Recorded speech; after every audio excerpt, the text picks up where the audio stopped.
Deep beneath the ever-changing notion we hold about ourselves is an indestructible quality that cannot be assailed ever. That part needs no defense or arguments because it simply is worthy.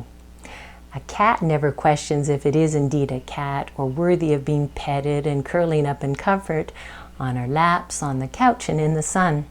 In fact, we could learn much from our pets and babies too. A baby wordlessly states, "I'm so adorable, who could help but love me?"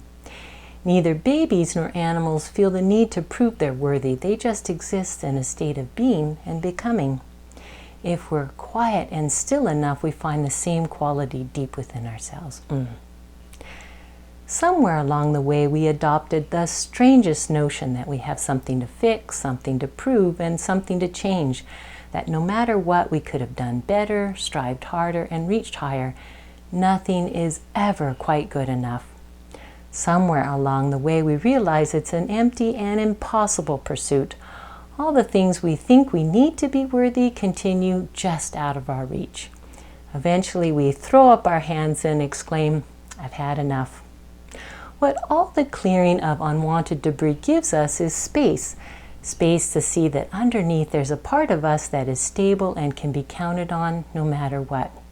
Like living next to a river your whole life and not knowing that it's there until the day you stumble through the underbrush and find a deep, wide, flowing body of beauty that has always and forever been a part of who you are.